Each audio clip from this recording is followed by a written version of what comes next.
Thank you so much for joining us. Let's take the headlines. President Muhammadu Buhari declares no hiding place for Nigeria's corrupt elements. My aim is to ensure that no government financial transaction is done in secret.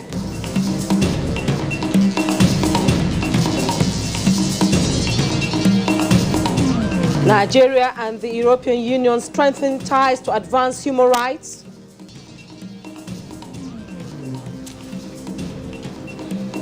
Nigeria Police Force seeks collaboration with its Algerian counterpart on overcoming security challenges in the country. Plateau State government signs memorandum of understanding with 2 companies on National Livestock Transformation Program.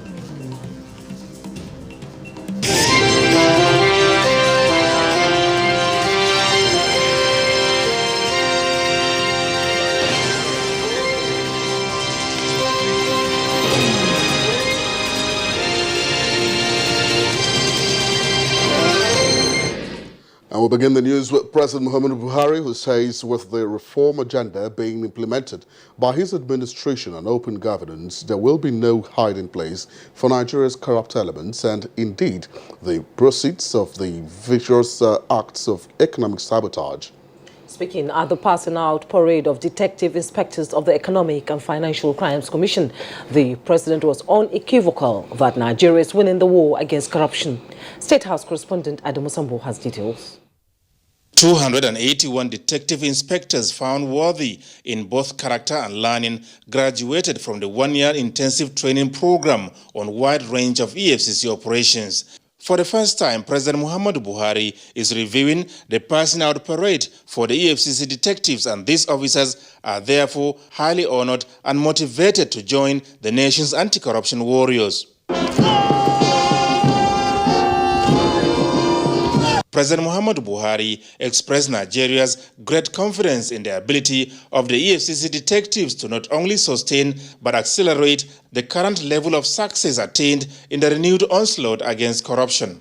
My aim is to ensure that no government financial transaction is done in secret.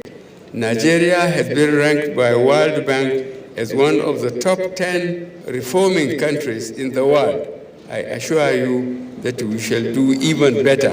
The federal government, he said, has made substantial progress in making available to the public data on all contracts across government agencies as part of efforts to enhance the level of transparency in governance and make it difficult for corrupt elements and proceeds of corruption to hide. It is in line with this commitment that I approve the Assets Tracing, Recovery and Management Regulation 2019.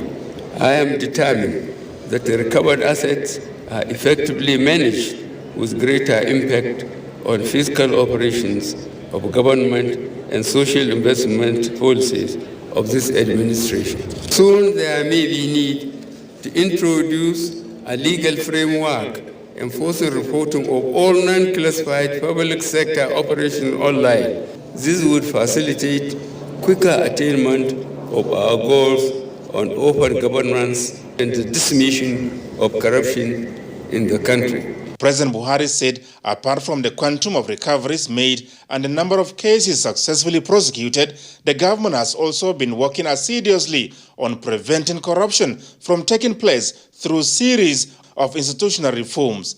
Acting chairman of the EFCC, Ibrahim Magu, reassured President Buhari that the commission will not relent in the execution of its mandate until the nation's financial and economic environment become fully sanitized, while confidence and integrity restored in business practices as well as the image of the country for the benefit of all. EFCC performance will only continue to grow and are more determined than ever before, given your unflinching support to rid Nigeria of corruption. There are no sacred cows anymore. The fight against corruption is a fight that must be won to secure a better future for our generation and the generation yet unborn. During the ceremony, fifth in its series, 5 graduating detective inspectors who distinguished themselves were rewarded with Agaku Francis Ikani carting home the Presidential Award as Best Overall Cadet. President Buhari has since returned to Abuja. Adamu Sambu, NTA News. Now, the Algerian Police Authority says all its security expertise and experience in fighting terrorism will be deployed to support the Nigerian police force to overcome the security challenges bedeviling the country. Algerian Police Chief, who doubles as the President Afripol General Assembly, Khalifa Aouzé, said this when he paid a courtesy visit to the Inspector General of Police, Mohamed Abubakar, in his office. Ilyasu Yakubu reports. The police all over the world are in charge of internal security, and as such, the dynamics of its approach to the security challenges require a high level of professionalism. The Nigerian police has been given its personnel training and retraining from within and outside Nigeria to meet up with the challenges of internal security in the country. This courtesy visit by the Algerian police chief to the IGP provides the platform to synergize on Nigeria's security challenges in fighting terrorism and insurgency. The meeting also deliberated on the forthcoming Africa Police Conference, which will focus on the security challenges in the region. En Afrique, un peu de retard dans ce cadre-là. The tendency now is to have works together with many countries, and in Africa we have to work more in order to be at this stage. The IGP is confident that the expertise and experience of Algerian police will no doubt contribute meaningfully to the fight against insurgency and terrorism in Nigeria. The only way we can collectively defeat terrorists is by uniting together within the continent, and the umbrella that can bring us together to fight terrorists is the Afripol. The meeting later went into closed doors to deliberate on some interventions regarding the security challenges in the region. In Abuja, Ilyasu Yakubu, NTA News. That was the IG of Police speaking there, Mohamed Adamu, earlier. And to other stories now, the intensified offensive operations of the Nigerian Air Force against terrorist targets in the northeastern region of the country further recorded significant strides with the ongoing Operation Rattlesnake 3, executed by the Air Task Force of Operation Lafayette Dole, destroying a training camp of the Islamic State of West Africa province at Tumbun Zarami on the fringes of the Lake Chad in Borno State. In a statement by the Nigerian Air Force, the mission conducted on the 16th of February 2020 after successive days of intelligence surveillance and reconnaissance missions, as well as intelligence reports from multiple sources, including the Multinational Joint Task Force headquarters. Training activities were being carried out in and around some makeshift structures hidden under the shrubbery within the settlement. Consequently, the ATF detailed its attack aircraft that engaged the training camp 4, scoring accurate hits, which led to the destruction of the suspected camp commander's house, as well as some other structures within the camp. Meanwhile, Borno State government is to establish civil authority in Abadam local government as soon as the area is declared safe by the military. And this followed. Headquarters of Abadam local government is one of the communities in northern Borno overrun by the Boko Haram insurgents, compelling residents to flee for safety in neighboring Niger Republic. The liberated community, now under the control of 64 and 94 battalions of the Nigerian Army, is a ghost town with both private and public structures destroyed. Governor Babagana Umara flew into Malam Fatori, where he assessed damage done to the community and held meeting with the military officials, including the commander, Sector 4 of the Multinational Joint Task Force, and other top military officers, after which he addressed the soldiers, assuring them that the state government will drill boreholes and deploy excavator to dig trenches to fortify the town. We are here to see things for ourselves. we remain eternally grateful to all of you for all the wonderful job that you have been doing. Professor Babagana Umaro was received at the border between Nigeria and Niger by the governor of Difa province, Issa Lamin, and other officials, from where he proceeded to Busu, a border community in Niger hosting refugees from Borno as well as Tumur and Garin Wanzam communities. Governor Babagana Umaro sympathized with them, assuring that government is working hard to resettle them in their communities as soon as the areas are declared safe. In Maiduguri, Yagum Subukar, NTA News. Thank you, Yagamsu. And we move over now to the National Assembly, where the Senate on Tuesday confirmed the appointment of Captain Musa Shaibu Nuhu as Director General of the Nigerian Civil Aviation Authority. National Assembly correspondent Ignatius Onkwo reports. Tuesday's plenary took off behind closed doors, with issues bordering on the workings of the National Assembly in focus. 1 hour later, the doors were opened and legislative business of the day commenced. The report of the appointment of Captain Musa Shaibu Nuhu as Director General of the Nigerian Civil Aviation Authority was the first order of the day considered. Chairman Senate Committee on Aviation, Senator Smart Adeyemi, presented the report. That the nominee has requisite experience, that he possesses relevant academic and professional qualification, and that there was no petition against his nomination. The nomination of Captain Musa Shaibu Nuhu is hereby confirmed as Director General of the Nigerian Civil Aviation Authority, NCAA. The Federal College of Forestry Technology and Research, Birnin Gwari, Kaduna State, sponsored by Senator Obasani, Federal University of Health Sciences, Otukbo, Benue State, by Senator Abba Moro, and Federal University of Medicine and Medical Sciences, Abeokuta, Ogun State, sponsored by Senator Ibukunle Amosun, where the three higher institutions establishment bills passed through second reading. To improve on those disciplines and develop new ones, as well as to contribute to the scientific transformation of medical and other health practices in Nigeria. We need professionals to be trained that will be spread all over the country that will attend to people that will need medical attention. Thereafter, leadership of the Senate held an emergency security meeting with National Assembly management and heads of security agencies over concerns of security threats to the National Assembly raised by the National Assembly management. We want to secure the environment with the necessary security gadgets and technologies to ensure that our parliament is like other parliaments in other climes, where if you have no business in the parliament, you cannot go in. President of the Senate, however, explained that as the assembly of the Nigerian people, persons with legitimate business will not be prohibited from entering the complex. From the National Assembly, Ignatius Onkwo, NTA News. All right, meanwhile, Ignatius Onkwo is standing by for what to expect at plenary this Wednesday. Ignatius, can you give us an idea of what you have right there on the order paper for today? And of course, you go further to tell us what is the mood of some members of the National Assembly, as it concerns the security situation over there.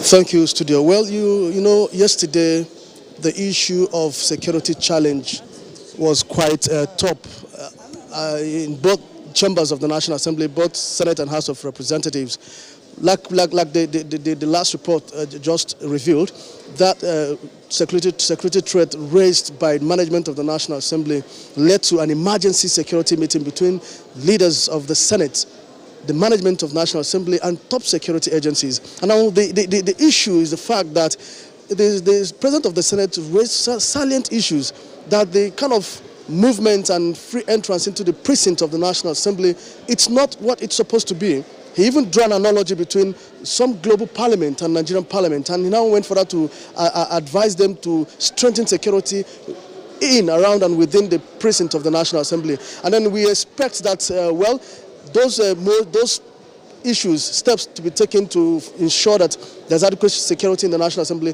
Well, we don't expect it to start overnight. But I want to tell you that this morning, there are some visible, amendments and measures taken by those security agencies on ground in the National Assembly. Like from the gate, from the entrance of the gate, found out there's a little bit more security checks, unlike before. right where I'm standing here, the lobby of the National Assembly, usually you come in here, you see crowd. Most times, to be candid, there might not be people who have one or two serious business within the National Assembly, but you see quite a number of people loitering, see pockets of people standing at the lobby. But I'm telling you, this morning it's not like that. So we believe these are some of the outcome of the meeting that the President of the Senate had yesterday with these top security agencies. And then, well, we expect that today, the Senate itself has listed some items for consideration.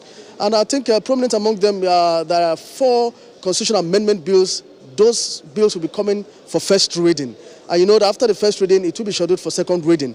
Then it will go for public hearing. And we know that the Senate has inaugurated its Constitutional Review Committee, which is working at the moment. But then what we expect that by the time these bills pass first reading, it comes for second reading, then it will be referred to that ad hoc committee who will now aggregate all constitutional-related issues. All bills will be coming to the Senate for amendment. It's expected that those constitutions will be referred to that committee. So we expect that by the time these 4 bills pass first reading, we now expect it that by the time it passes second reading, that committee will now take charge of it.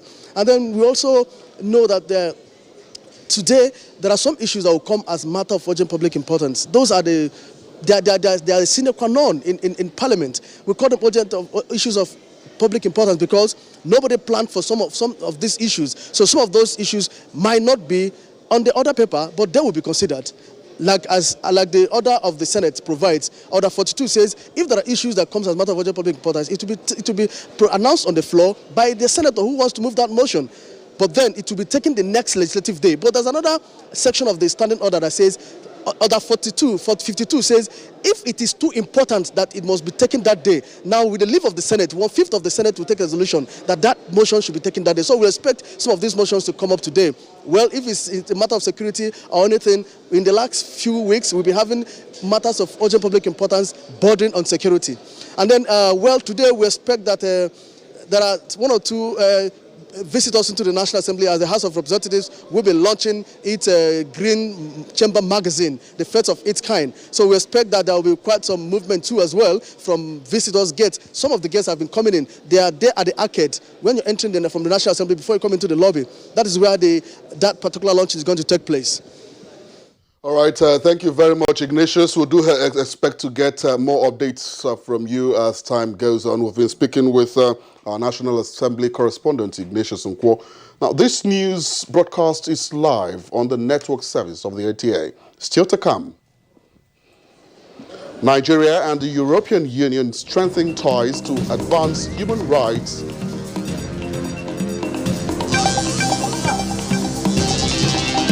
Registering tax one political parties.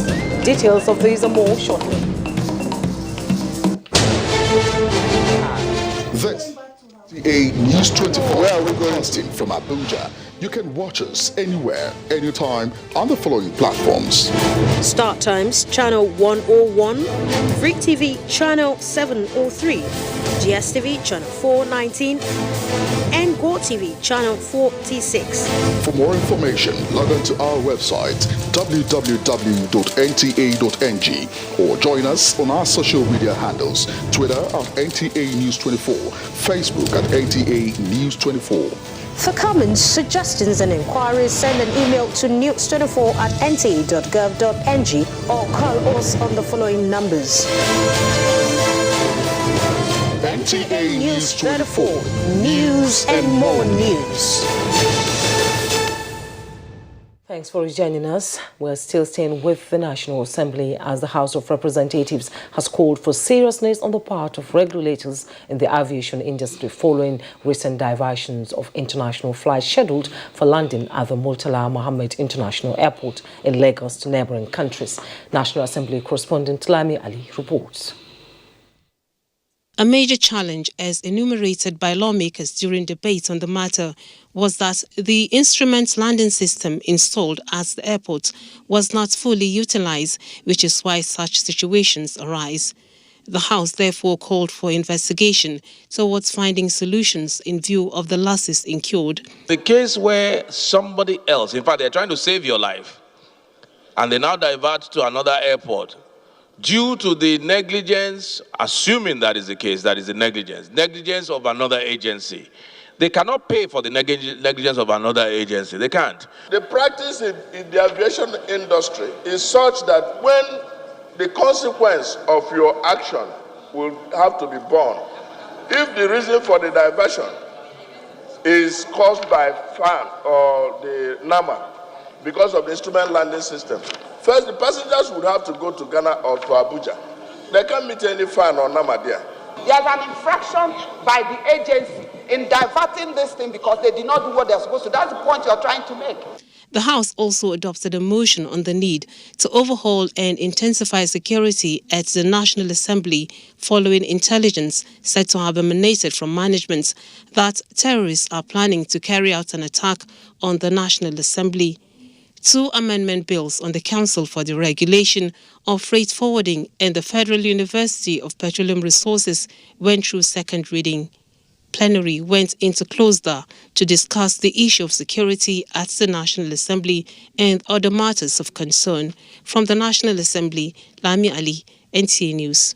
Away from the legislature, Nigeria and the European Union are strengthening ties to advance human rights as well as respond to humanitarian situations as a result of violent conflicts. And this was the thrust of a meeting between Nigeria's Foreign Affairs Minister, Geoffrey Onyama, and the European Union delegation in Abuja. Usman Aliyu reports.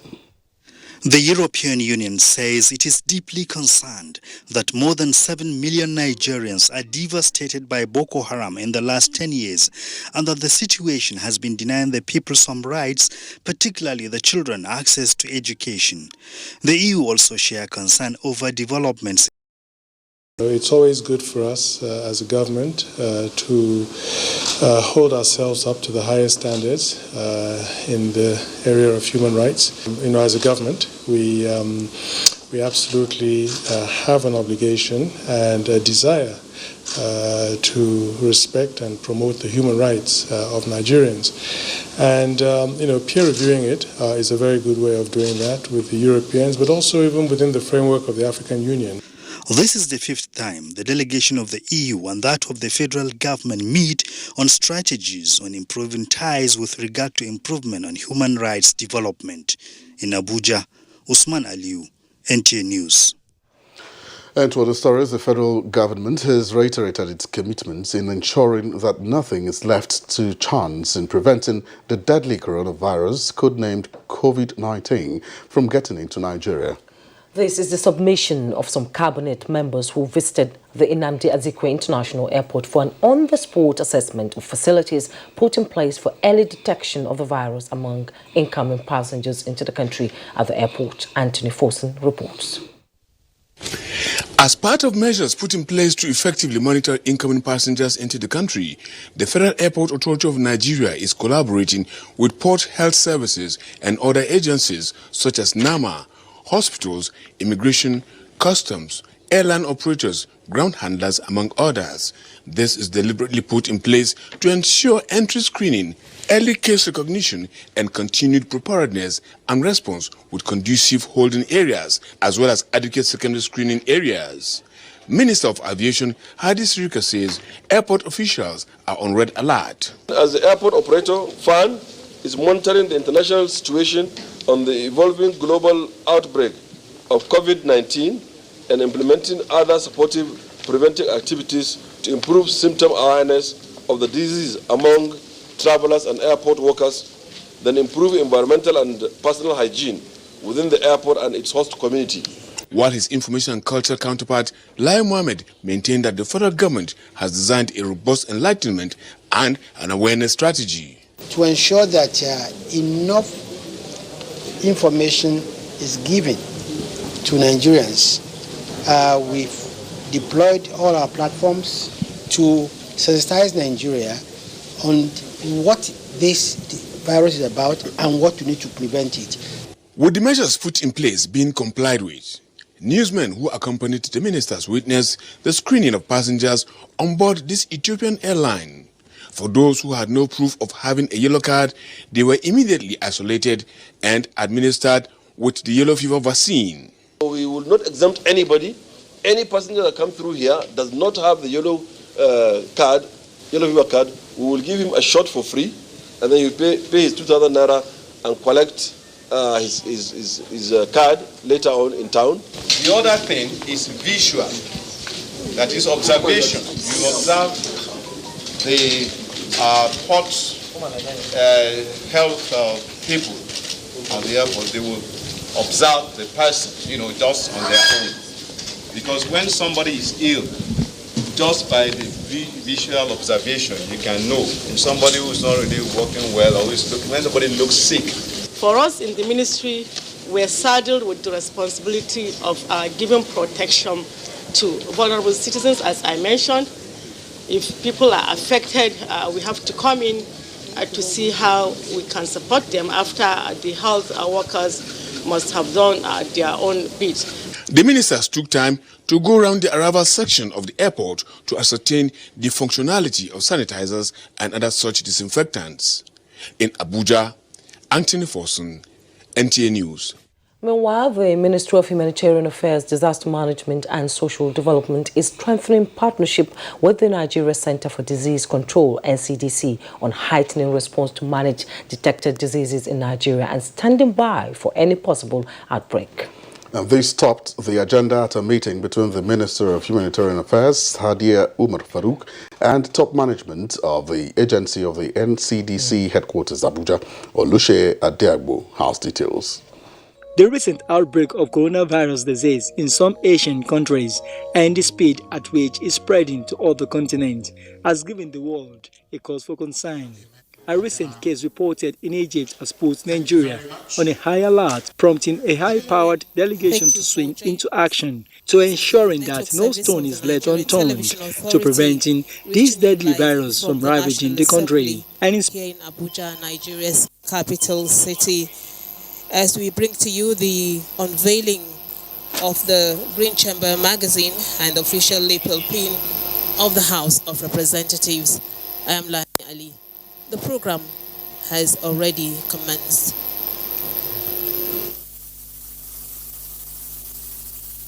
Excellency, Distinguished Senator Ahmed Ibrahim Lawan, PhD, CON, President of the Senate and Chairman of the National Assembly, ably represented here by His Excellency, Distinguished Senator Ovie Okwagege, the Deputy President of the Senate. The Chief Convener of this event, Your Excellency, Right Honorable Femi Gbajabiamila, the Speaker of the House of Representatives, very visionary and ebullient. The Deputy Speaker of the House of Representatives, Honorable Idris Ahmed Wase, Principal Officers of the House of Representatives,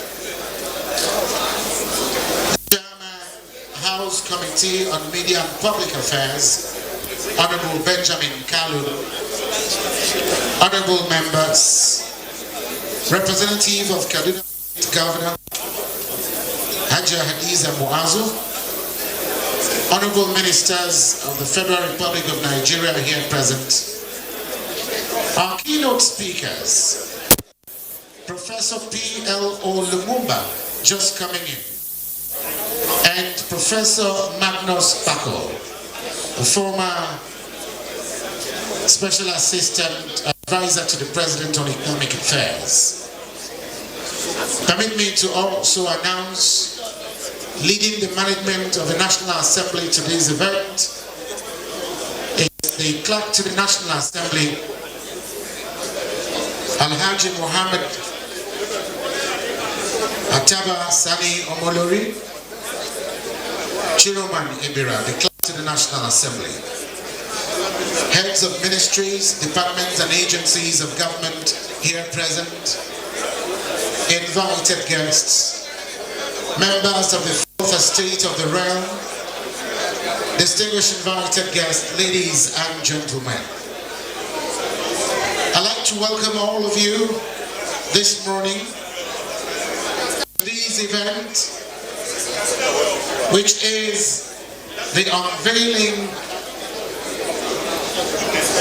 of the Green Chamber magazine, an official lapel pin of the House of Representatives. This morning, I dare to say that nobody else can tell your stories as much as you can.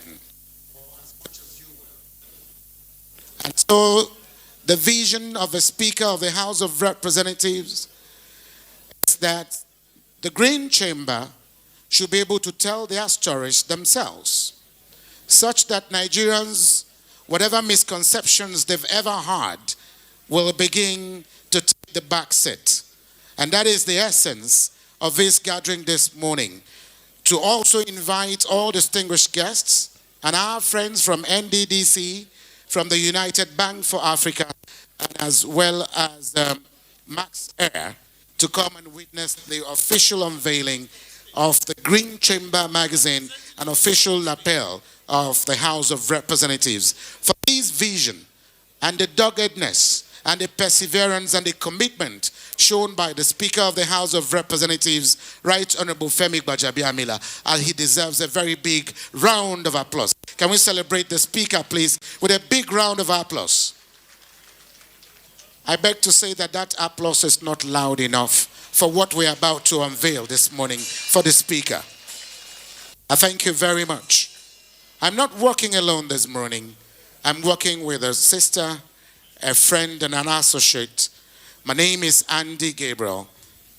Thank you very much. My name is Naomi Oboy. Thank you, ladies and gentlemen, for being in this place this morning to witness this history that's about to be made. For the very first time in Nigeria, the National Assembly has decided to take it upon itself to tell its own story, and we're all here this morning to witness what is about to happen, which is the unveiling of the official magazine of the Federal House of Representatives, the Green Chamber magazine. Thank you all very much, distinguished ladies and gentlemen, for finding time out of your busy schedules to be in this place to witness this event this morning. Thank you. Thank you very much. And without much ado, I welcome you. First of all, let me recognize the presence of a Director General, National Orientation Agency, Dr. Garuba Abari. We welcome you very much for coming, and thank you very much for coming as well. And also this morning, I'd like to very specially welcome and recognize the presence of a distinguished personality here in our midst this morning. We have here with us the Minister, the Honorable Minister, Federal Ministry of Science and Technology. We have here in this place representing him this morning, his Special Assistant, Abdullahi Atta. Abdullahi, thank you so much for being here representing the Honorable Minister of Science and Technology. Thank you. Thank you very much. Your Excellency, Mr. President's representative, it is on this note that we want to get these events started in earnest. But in starting this program, permit me to introduce to you our keynote speakers this morning. Professor P.L.O. Lumumba is a man who needs no introduction in the African continent and in so very many other continents of the world. A man who has been everywhere speaking against corruption, and one voice that you must hear this morning at this event. I'd like us to please welcome Professor P.L.O. Lumumba. Can you just stand up for recognition, please? We also welcome another great TV hosts, GVA, former special advisor to the President of Nigeria on Economic Affairs and former Director General of Poverty Eradication Program. Please let's welcome Professor Magnus Pakol. A round of applause for him, please. Having done these recognitions, would like to quickly step into the program proper. We welcome you, Honorable Minister for Ministry of Humanitarian Affairs, Disaster Management and Social Development, ever represented here by Mrs. Nadia Mohammed Soso. We welcome you very specially. Your Excellency, the President, Commander-in-Chief of the Armed Forces, ably represented. We may be able to then invite the man who has been through this all with the very kind permission of the Speaker of the House of Representatives, driving this dream to this logical point where we're about to unveil the dream. Ladies and gentlemen, to do this welcome and most formally welcome all of you to this event, please join me as I welcome to the podium the Chairman House Committee on Media Media and Public Affairs, Honorable Benjamin Kalu. Let's please welcome him with a resounding applause for his remarks.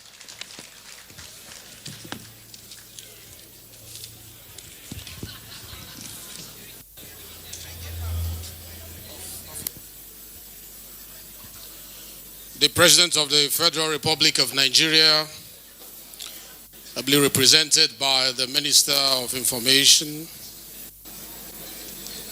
our own famous Lai Mohammed, the Senate President, ably represented by the Deputy Senate President, the Speaker of the House of Representatives, the Chairman of the occasion, State Governors, ably represented here, the Clerk of the National Assembly, members of the National Assembly, ministers, and Pythagoras was misunderstood, and Socrates, and Jesus, and Luther, and Copernicus, and Galileo, and Newton, and every pure and wise spirit that ever took flesh. To be great is to be misunderstood. Permit me to ask you to open your programs. You will see a little leaflet there. That is my address. Beautiful as the postulation sounds, we cannot afford the luxury of such romanticism, if not for the fact that half of those great people met their untimely end at the very hands of those who misunderstood them. Then for the fact that as elected representatives, the eyes and the ears of the common man and the closest arm of government to the grassroots, we remain directly accountable to Nigerians for the workings, successes, and failures of government. We cannot afford to be misunderstood. The 9th House of Representatives was inaugurated at a time when the image of the Parliament needed an overhaul.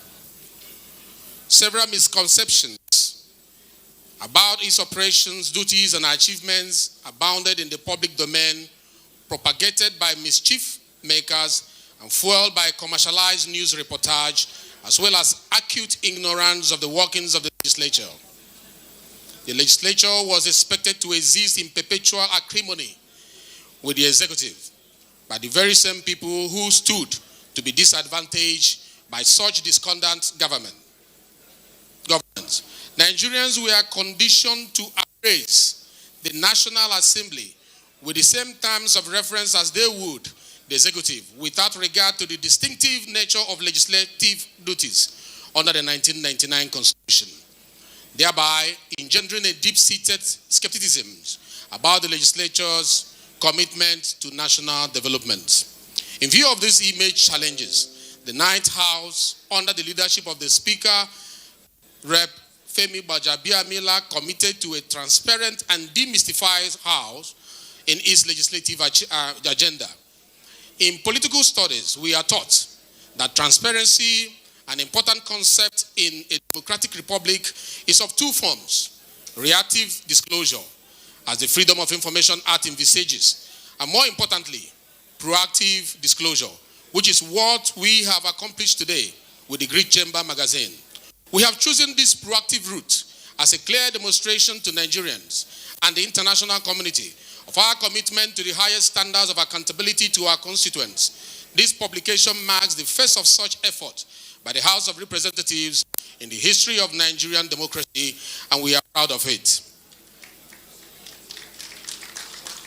As a tool of transparency, the Green Chamber magazine will report all activities of the House, including the progress of deliberated bills, motions, and petitions. It will also publish articles and opinions of civil society organizations, non-governmental organizations, and various other stakeholders in legislative affairs, ensuring that Nigerians become real partners in our democracy and progress. As a tool of accountability, it will report any form of corruption and inefficiency in the executive, which are exposed by the House in furtherance of our constitutional duty of oversight, enshrined in Section 88 and 89 of the Constitution of the Federal Republic of Nigeria. This masterpiece did not come without great sacrifice, and therefore I thank everyone who contributed to the successful production of the maiden edition of the Green Chamber magazine. My profound gratitude goes to the Speaker of the House of Representatives, Representative Femi Gbajabiamila, whose support was palpable and evident in his actions throughout the production of this magazine. I also thank the Deputy Speaker, Representative Ahmed Idris Wase, and the leadership of the House for their support. I especially want to thank all the members of the House Committee on Media and Public Affairs for validating the confidence reposed in us by the Speaker when he handpicked us to do the work of promoting the image of the House. I will be remiss if I miss to acknowledge the consultant to the Committee on Media and Public Affairs, Ms. Love Idoko, and her organization, Dream Pointer Limited, for the excellence and tireless effort to ensure the success of the magazine and this event. My gratitude also goes to our first advertisers for partnering with us in this mission for transparency, and to the writers and editorial team for their brilliant contributions. Finally, it was Mayor Angelou who once said, "There is no greater agony than bearing an untold story inside you." By this magazine, we venture to tell our stories ourselves, so that in judging us, posterity may observe the principle of natural justice. Ode oteram patem. Let both parties be heard. Thank you for listening and enjoy the program. Thank you.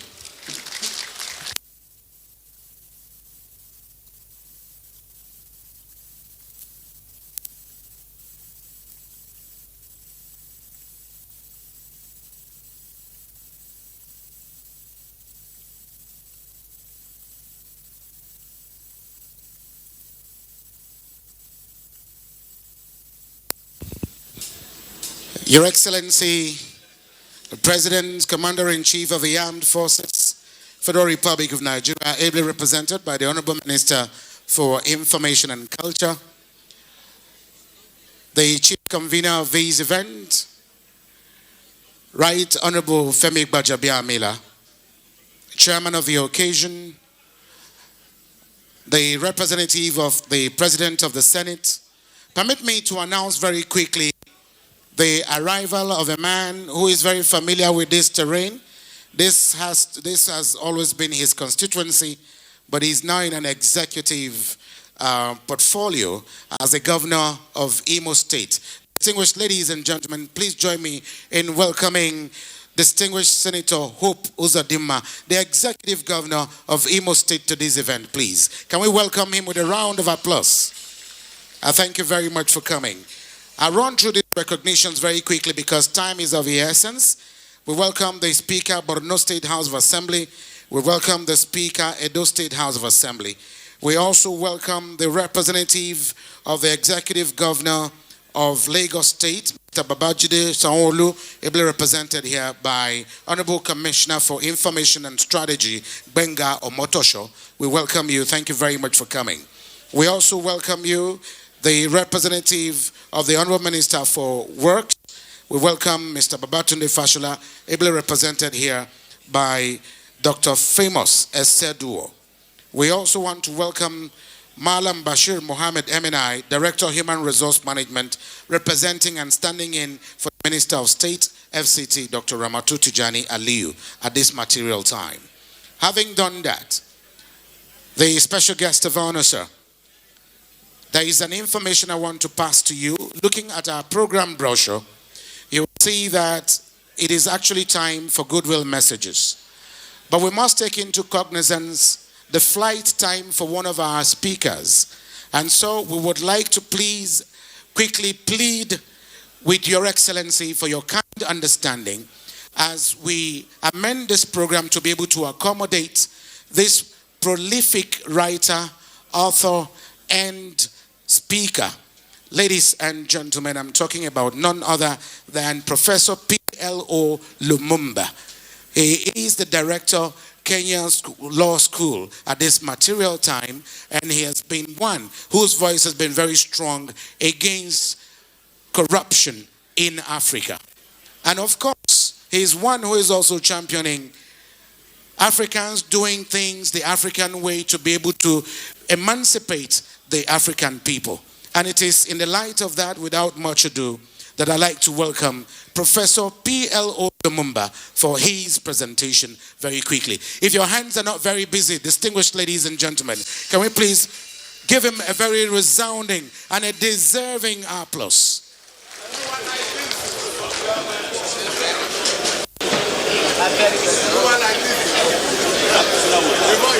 Let me start by adopting the method that has been made famous by Nigeria, by adopting the protocols already established. But even as I do so, it would be remiss on my part not to acknowledge that His Excellency, the President of the Federal Republic of Nigeria, General Muhammadu Buhari, is represented here by the Minister for Information. It would equally be improper for me not to appreciate that the President of the Senate is also equally represented. It would equally be improper for me not to appreciate that there are governors here present drawn from the different states of Nigeria, and that there are senators, and that there are members of the House of Representatives, and that there is the chair of the Public Affairs and Media Committee, the Honorable Benjamin Kalu, and very lastly, that the host of this program, the Honorable Femi Gbajabiamila, is present in this assembly. Ladies and gentlemen, permit me to say how humbled I am to be allowed to address this august assembly on this auspicious occasion of the launch of the Green Chamber magazine. I've had the advantage of flipping through the inaugural issue, which will be launched shortly and which will be distributed shortly. What it begs is why such a magazine should be launched at this time in the history of the Federal Republic of Nigeria. When you have occasion to read the magazine, you will see that the Honorable Gbajabiamila goes down deep in history in 1961 and reminds us of the word that was spoken by an American president, which he appropriately says have now been cliched. Ask not what your country can do for you, but what you can do for your country. I say that because today we live in a continent where many people misunderstand the role and function of legislators. We live in a continent where legislators are measured by the number of funerals that they attend, where the efficacy of legislators is measured by the number of weddings they attend, where their significance is measured by the number of men and women that they support on the day of their weddings. And therefore, we live in a continent where the legislator is misunderstood. We live in a continent where legislators are not called and expected to perform their traditional functions. And that is why the launch of a magazine such as this speaks to the demands of a nation such as Nigeria, and I dare say many African countries. I cannot remember, but I know that there is an African saying that as long as lions do not have their historians, It is the exploit of the hunter rather than the bravery of the lion that will be talked about. Today, you have decided to tell your own story that you may not be misunderstood.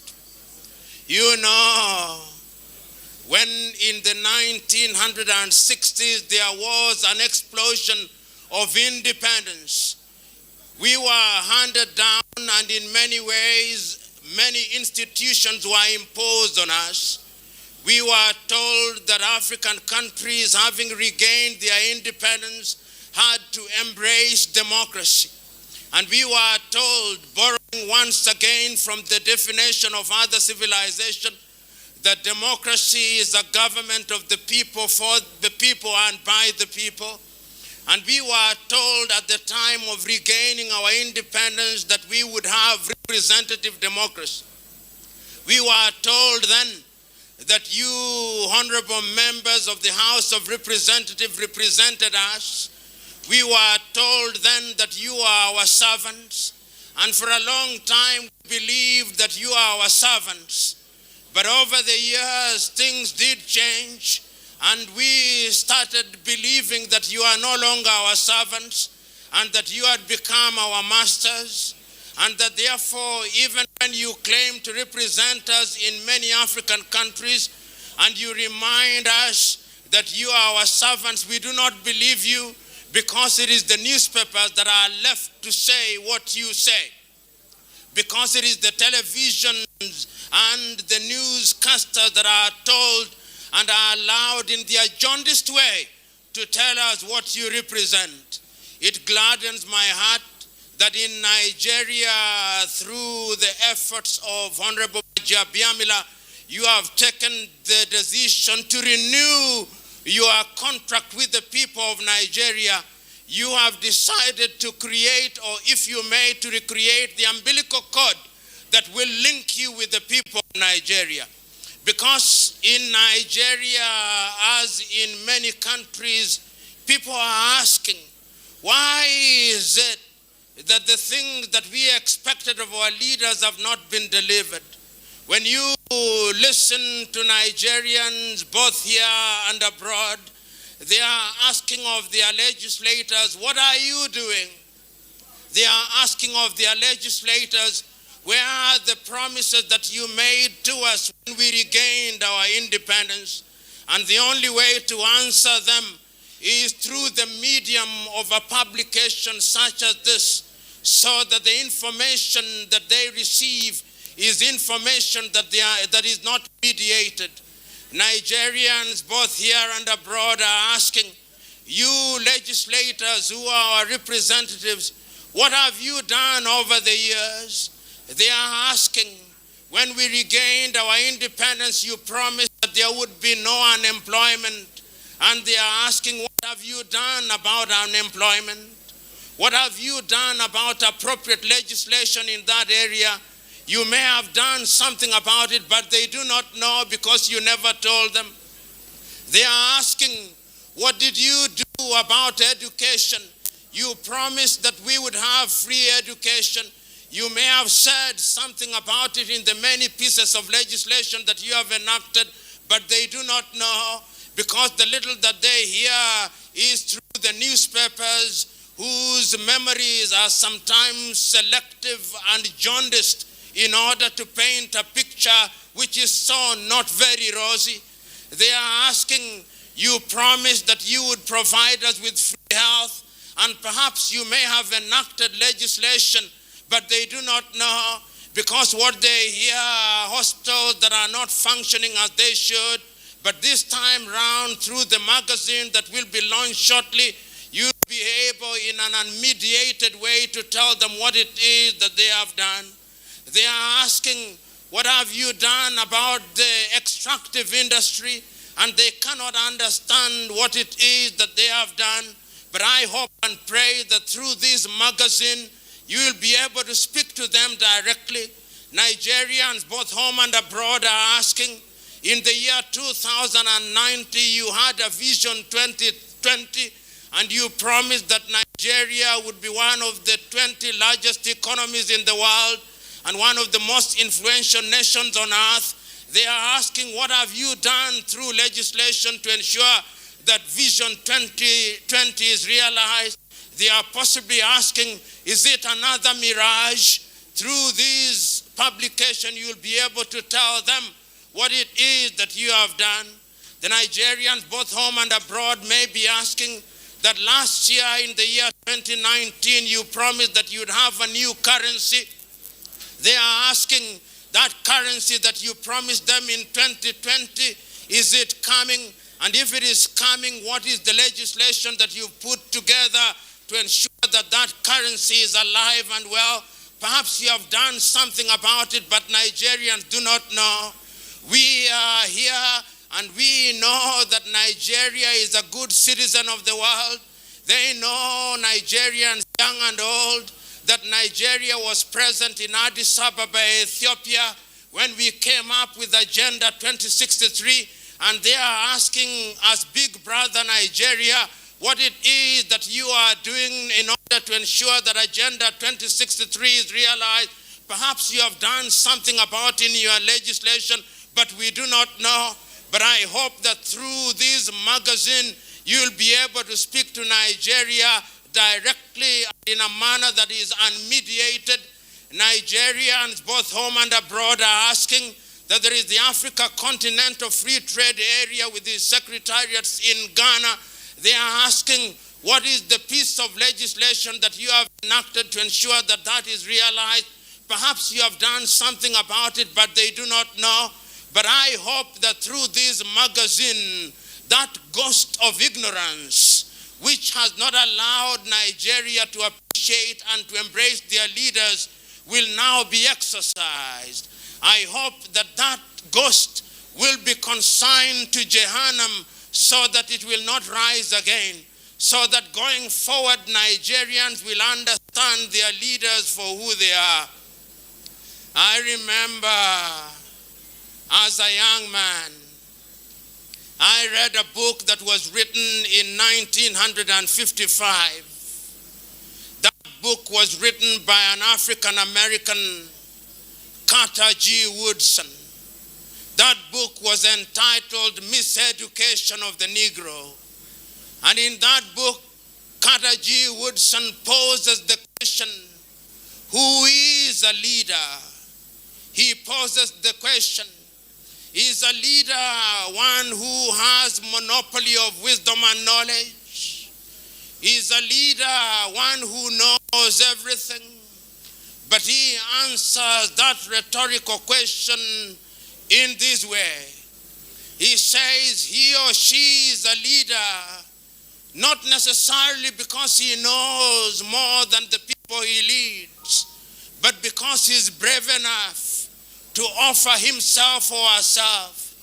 He is a leader not because the people whom he leads are walking on the ground and he or she is riding a horse. No, he is a leader because he is ready to go to the front. He is a leader because he or she is prepared to deny himself for the general good. How do I understand the Green Magazine? I understand the Green Magazine initiated by the Honorable Femi Gbajabiamila as a document which is designed and dedicated to tell Nigerians that the time has come for your leaders to walk together with you, not because they are better than you, but because they have the honor and privilege of serving you.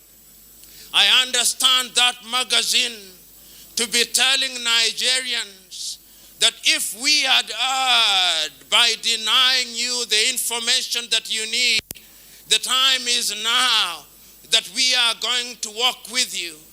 I understand that magazine to be telling Nigerians that we recognize that we may not perform as we ought to have performed, but going forward, we are going to work with you. I understand that magazine to be saying that if we have starved you of information, we are going to ensure that you no longer starve of information. I understand that magazine to be a medium where the leaders of the House of Representatives in Nigeria are going to tell Nigerians that we may have heard when you gave us the honor and privilege of serving you, but we are going to be transparent and accountable. We are going to work with you. I understand that magazine to be saying that we are going to ensure that Nigerians walk with their leaders in the path of ensuring that Nigeria realizes our potential. You know, in my younger days, as a student of history, when I used to read about Nigeria, there are names that came to my mind. And as I grew older, whether they performed as you expected them to perform, I read your great founding leaders. I read the works of Nnamdi Azikiwe, and I listened to him in those early days. He was as eloquent as he was passionate in telling Nigerians and Africans, because he was called the Zik of Africa, that leadership is about service. This magazine is an occasion for you to demonstrate to Africa that you are servant leaders. And I did not only read about Nnamdi Azikiwe, I also read about Abubakar Shah Tafawa Balewa. In his younger days, eloquent and passionate about Nigeria. You may not have agreed with all that he said and did, but you cannot deny the fact, the clarity of vision and the need for marshalling the people as the only antidote to the problems that have afflicted Nigeria and by extension Africa. And I did not stop at merely listening to Tafawa Balewa. I also had the occasion of listening to the Sultan of Sokoto, Sir Ahmadu Bello. Whether you liked him or not, the clarity and the passion with which he spoke about his country was as telling as it was titillating. You are the successors of those great leaders. The question that you must ask yourself, and this is a personal question, now that you have been given the honor and privilege of serving Nigeria, now that Nigerians and Africans refer you to as honorable members, the question is, are you honorable members or horrible members? Because the question as to whether you are honorable is determined by the service that you render to the people. When we read the Green Chamber magazine, we want to see the works that you have done, and we want to see honorable members, not horrible members. Now that Nigerians have given you the opportunity to think for them, to imagine for them, when it is reported in the Green Chamber magazine and we talk of Nigeria as being a great country, the question is, and we will be asking you, are you midwives for the good things of Nigeria? Are you midwives that deliver bouncing baby boys and girls, or you are midwives that kill the children in the cradle? Nigerians will be asking those painful questions which are necessary but uncomfortable. Nigerians will be asking, are you creating a country which will be the great country that it ought to be? These are the questions that Nigeria are asking for. But I am acutely aware, even as I speak to you, that there is no shortage of words that will be spoken. Today I only speak to your minds and hearts in the hope that what we say on the day of the occasion of the launch of the Green Chamber magazine will be the mother's milk that will drive you to do that which is good and that which is in the interest of the great nation of Nigeria. It was your great son, the late Chinua Achebe, who in 1983, writing his little book, The Trouble with Nigeria, said, and permit me to quote him, that the trouble with Nigeria is simply and squarely a problem of leadership. Today you are the leaders. I am asking you, as you sit, if you are governor, and permit me to congratulate the governor of Imo, and permit me to congratulate other governors who are here present, and permit me to congratulate the senators here present, and permit me to congratulate the Senate representatives here present, and the House of Representatives. Even as I'm congratulating you, ask yourself, do you deserve to be congratulated? Because my congratulations are only useful if you are servants of Nigeria. I have no doubt in my mind, as I sit here and as I stand here, I'm looking at your faces. I'm not a mind reader, and I'm acutely aware that Shakespeare was right when he said that the face sometimes is the mask of the mind rather than the mirror of it. And I'm also acutely aware that he said that a man's state of mind is as much a fact as the state of his digestion. I therefore hold the view that the faces that I see here are faces whose desire is to see Nigeria great. The faces that I see here are faces that are determined to ensure that Nigeria occupies a pride of place amongst the Committee of Nations. Nigeria has been becoming great for too long.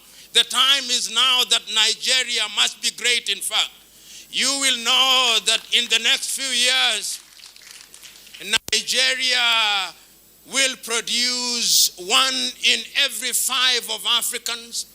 When I travel to different parts of the world and you travel to different parts of the world, if you do not meet a Nigerian doctor who is at the best in the world, you meet a Nigerian astronaut who is at the best in the world, you meet a Nigerian banker who is at the best in the world, you meet a Nigerian who is as good as anybody in the world, there is no problem with Nigerians. In fact, there are those who say that if you go to any part of the world and you do not meet a Nigerian, run away from that place, because that place is not worthy of visiting. Nigeria is a great country, and I have no doubt in my mind that we can make her great. When I hear Nigeria saying that our GDP is only $450 billion, I'm not impressed. And indeed, I remember that a Nigerian son who is now the director of the African Development Bank, Adesina, said that people do not eat GDPs, and I agree with him. GDPs are not edible. But I hold the view that Nigeria should be in the same space economically as Germany is. Nigeria should be in the same space politically as the United States is. So as I conclude, because conclude I must, what do I see on the occasion of the launch of this magazine? The Honorable Femi Gbajabiamila. History now sits on your laps. In my ethnic group, we have a saying that when cows deliver during the period when you are the cow herd, you are blessed of God. This calf called the Green Chamber magazine has been delivered during your watch. History will celebrate you. But history will also remember that you are not alone in this process of delivery. History will remember that there were others with you. History will remember that there was teamwork. History will remember also that Africa is also in the business of launching things. And after they have launched them, they are dead on arrival. I look forward to this magazine remaining alive for all times. I look forward to a Nigeria whose House of Representatives will be celebrated for the legislation that they enact, because I am now in a Nigeria which is one of the youngest nations in Africa and in the world. And young Nigerians are now asking of their legislators, how will you enact legislation that will help us to innovate and invent? I look forward to the next episode of the next series of the magazine, demonstrating that there are legislators who are concerned about innovation. I look forward to the day when young Nigerians who are impatient for employment will be looking at the magazine, and they'll be able to read the names of legislators who are famous for the pieces of legislation that they proposed and enacted under the extractive industry. I look forward to the day when Nigeria will have reawakened her agriculture, and that legislation will be produced and publicized in the magazine which speaks to agriculture. I know Nigeria can be great. I know Nigeria will be great. But Nigeria can be great and will only be great if you men and women seated here choose that Nigeria will be great. I look forward to the day, therefore, when the gods of success will smile upon Nigeria and said, behold, you great Nigeria. You Nigeria of whom God blessed with legislators. You Nigeria who during the watch of President Muhammadu Buhari and during the speakership of Femi Gbajabiamila, you Nigeria are now great. You Nigeria are now great because your sons and daughters are not running away from you, but are home coming to you. You Nigeria are great because your young men and women now see opportunities.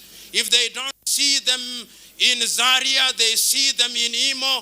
If they don't see them in Imo, they see them in Zamfara. If they don't see them in Zamfara, they see them in Anambra. I look forward to that Nigeria, and I know that Nigeria is possible. God bless you.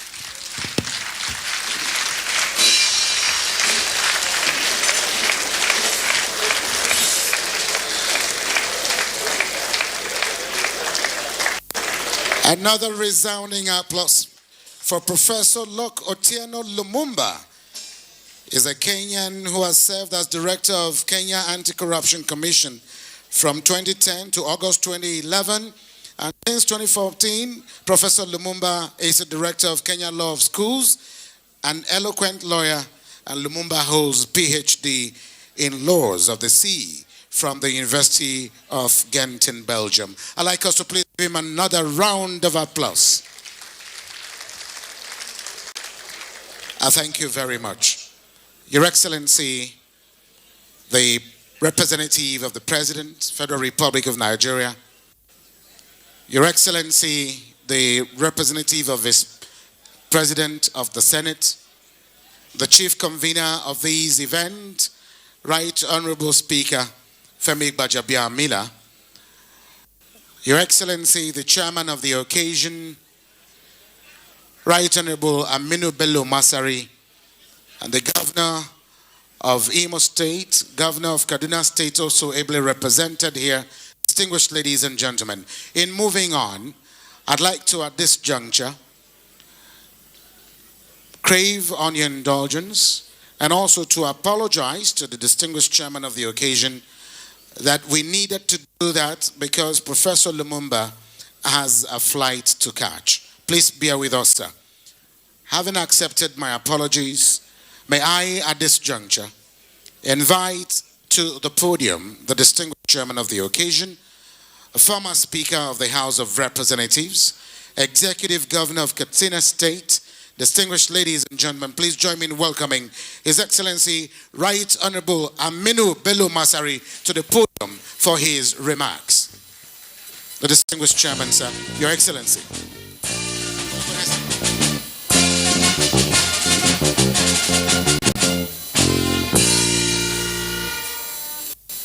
The special guest of honor, President of the Federal Republic of Nigeria, ably represented by Honorable Minister of Information, Alhaji Lai Mohammed, the Senate President, ably being represented by the Deputy Senate President, our host and convener, the Speaker, House of Representatives, the Executive Governor of Imo State, the Deputy Speaker,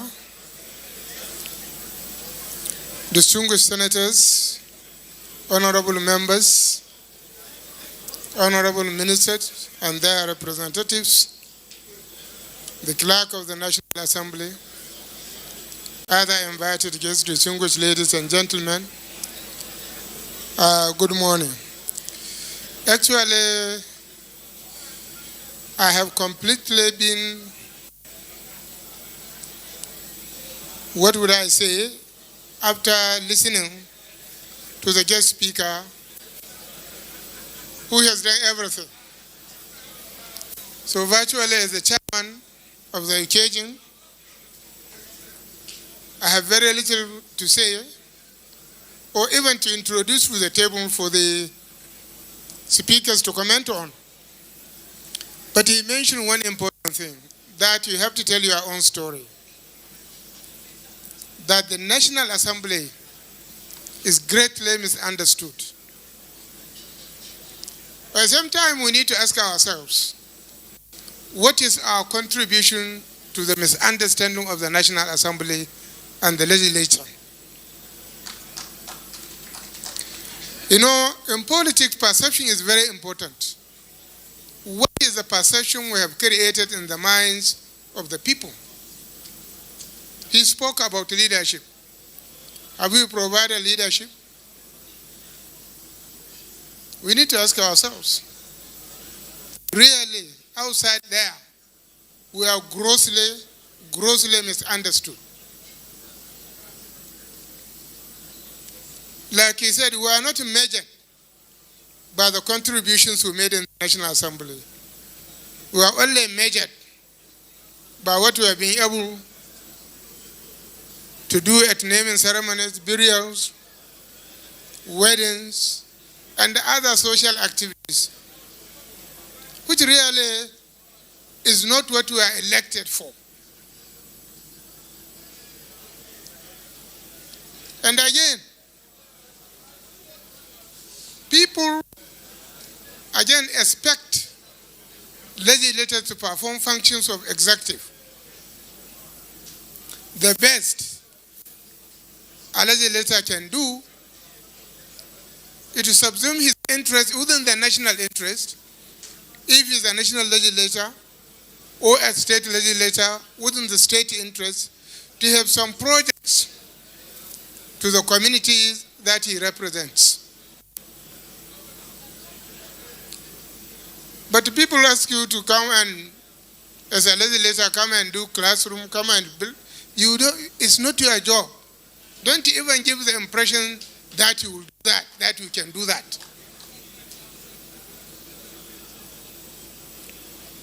Yours is to make laws, provide representation. And please, I'm happy that some of my classmates are still around, including the current speaker. He was a classmate of mine, even though he came 4 years after me, from 2003 to 2007.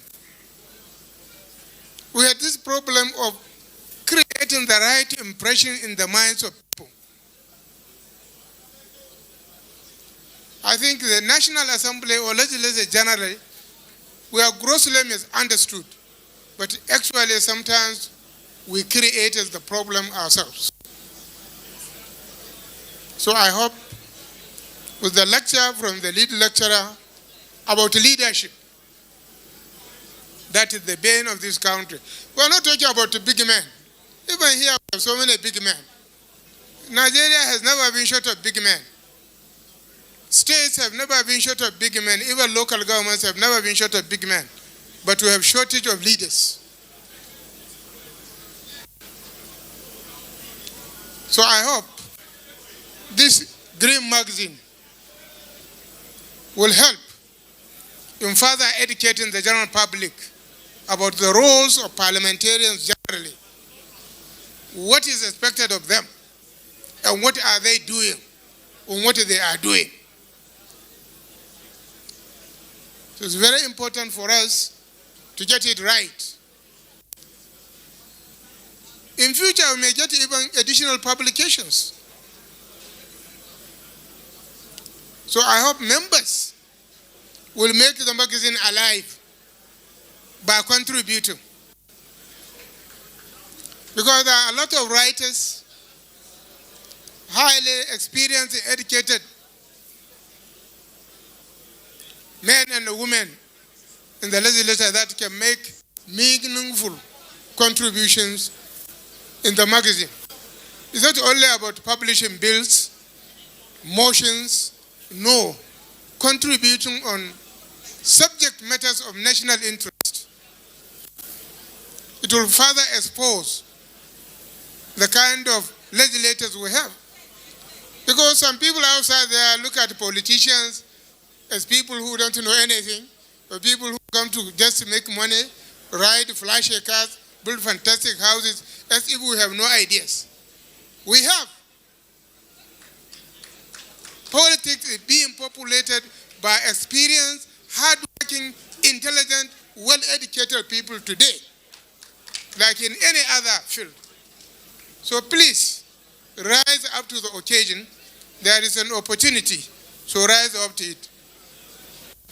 Mr. President, ably represented, I think I should stop here and say thank you and thank the leadership of the House for inviting me to come and chair this very important occasion. Thank you.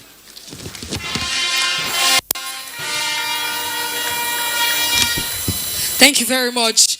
Your Excellencies, distinguished ladies and gentlemen, can we put our hands together better as we appreciate Executive Governor of Katsina State. Thank you so much. Thank you. Your Excellency, Right Honorable Aminu Bello Masari. Thank you so much. We appreciate you. Thank you. Thank you. And now, distinguished ladies and gentlemen, we're moving very fast with our event this morning. And right now, we're about to do something very, very specific and important. And just in case, I know a lot of us in this place, we already know that we're in this place to officially witness the unveiling of the Green Chamber magazine. And this morning, before we get into the official unveiling of this magazine, we have something really beautiful and something really special for you to see. So I'd like you all to watch the screen at this point. The Honorable Speaker and, of course, some members of the House of Representatives have something special to say to you in just a few minutes. Thank you all very much, distinguished ladies and gentlemen. Thank you. First and foremost, to congratulate the Speaker of the Ninth Assembly for this wonderful initiative, the Chairman of House Committee on Media, Ben Kalu, the Orator, and the entire members of the Ninth Assembly. The Green Chamber is an idea whose time has come. It's a repository of information, knowledge, and indeed a data bank of available facts needed about the House of Representatives. I'm impressed with this work by the Committee on Media and Public Affairs of the House through the instrumentality of the Right Honorable Speaker and leadership. The first impression when you see this magazine, first you have to commend the initiator of this magazine, the Chairman, House Committee on Media, and then the consultant of this magazine, Lobby Doko. The Green Chamber magazine was birthed as a strategic tool for the 9th House of Representatives to achieve a key component of its legislative agenda, which is opening the legislative process to effective citizen and stakeholder participation, thereby correcting the wrongful perception of the legislature through transparency and accountability.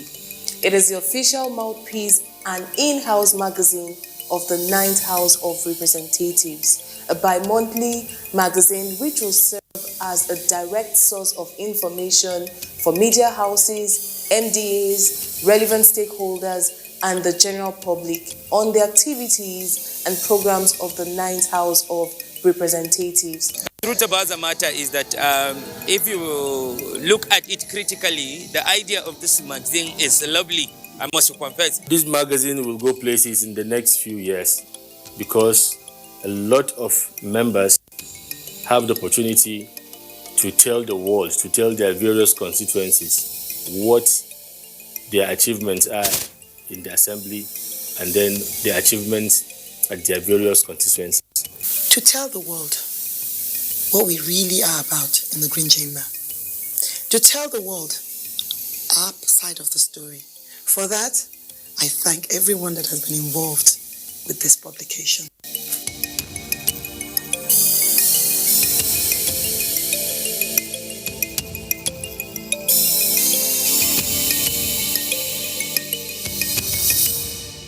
It is going to open up a lot of things to we the masses so that we will understand what goes on there. It's an idea that is long overdue.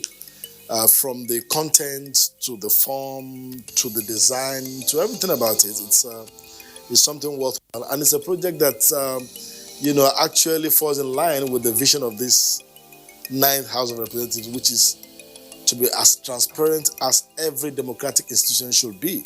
Having a magazine of our own, telling our own story, this shows that whoever come across messages or any information contained therein in any of our edition, it shows that it is directly from the horse's mouth. Parliamentary unions and all of that will look at this. The universities, students, and those lovers of the parliament, lawmakers everywhere, those interested in policy and laws of Nigeria, of course, will be interested in the Green Chamber. This is one of the initiatives that will carry that agenda further, make the institution more transparent, and remove every opacity from the operations and the conduct of the House. And this is something I think everyone should queue behind. We are only seeing the budget, but we are not seeing the project. If you want to see the project, it has to start from the grassroots. What I mean by that is all the constituency projects, all this money are meant for. If we can be able to see them at the grassroots level,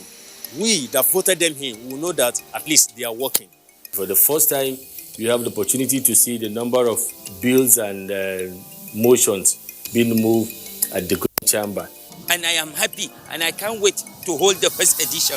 Oh wow, that's such an exciting news to finally get to hear their side of the story. I mean, we've heard reports in the media for so long and there's always been counter reports. So I think it's awesome that we get to hear from the horse's mouth what they're saying. So this is great news. And I look forward to purchasing this publication and sending it to my people at home so they get closer to us here in the Green Chamber and know what we're doing here. Incredible content, rich design.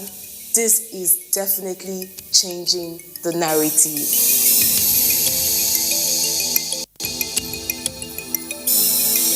The Green Chamber. Make sure you get a copy of this. You will not regret going through it. Kudos, Mr. Speaker. Kudos, Mr. Chairman. Kudos, the Great Committee on Media and Public Affairs. Make sure you get your copy now.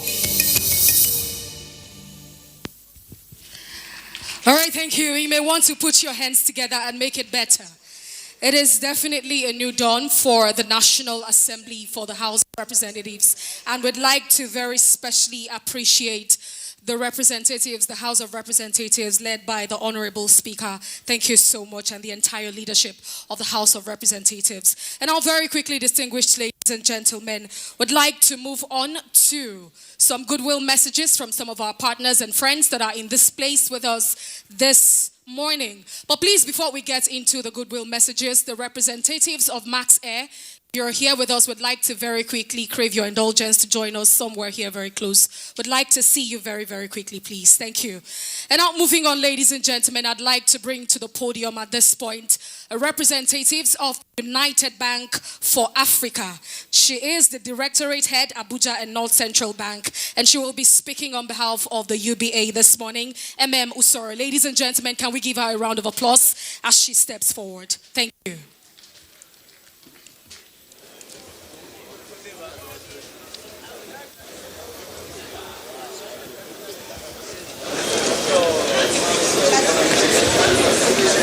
All protocols duly observed. So I'm here to represent my group managing director, Mr. Kennedy Uzoka, who is currently out of the country and couldn't make it today. So on behalf of the chairman, the board, and all staff of United Bank for Africa, our heartfelt congratulations goes to the publishers, the editors, and all the major stakeholders on the launch of this maiden magazine of the Green Chambers. As a financial institution, especially one with Pan-African reach, UBA prides itself in maintaining meaningful relationships and partnerships geared towards national growth and development. As you already know, United Bank for Africa represents diversity and richness of culture of Africa, operating in 20 African countries. Over the years, we've maintained very cordial working relationships with the National Assembly and all other arms of government, which we believe is key to boosting democracy and engineering development in a developing country like ours. In the same vein, our respect and support for the media is never in doubt. We see the media as a veritable tool to building strong economy, and media plays an important role in a developing society like ours.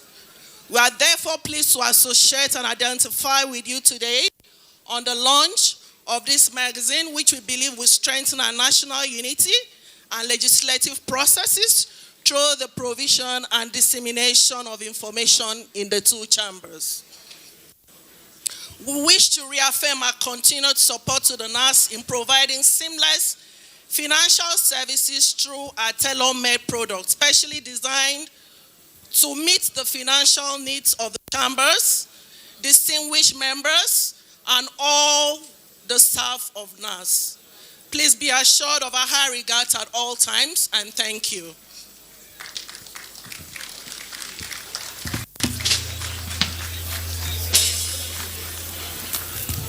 Thank you very much, Usoro, from representing the United Bank for Africa, UBA. Thank you so much. And now moving on this morning, Your Excellencies, distinguished ladies and gentlemen, please permit me to also welcome, still for another goodwill message this morning, a representative of Max Air, Alhaji Shehu Wada. Ladies and gentlemen, can we give him a round of applause as he comes forward very quickly? Thank you.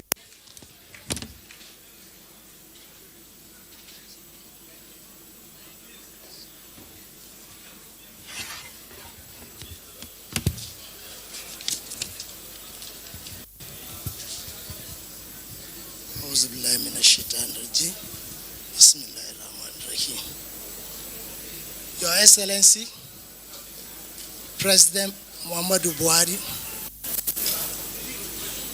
DCFA, ably represented by Alhaji Lai Mohammed, the Minister of Information, Your Excellency, distinguished Senator Amber Lawal, President of the Senate, Your Excellency, Right Honorable Femi Gbajamiamila, the Speaker of House of Representatives, Mr. Chairman, my Governor, Right Honorable Aminu Bello Masarazi. Ladies and gentlemen, permit me to stand on the existing protocol. I have been asked by Chairman of MASIE, Alhaji Dairu Manga, to represent him on this occasion. He would have loved to be here personally, but for some engagements that requires his urgent attention, He therefore asked me to show his happiness, delighted to be here this morning at this launch of Green Chambers magazine.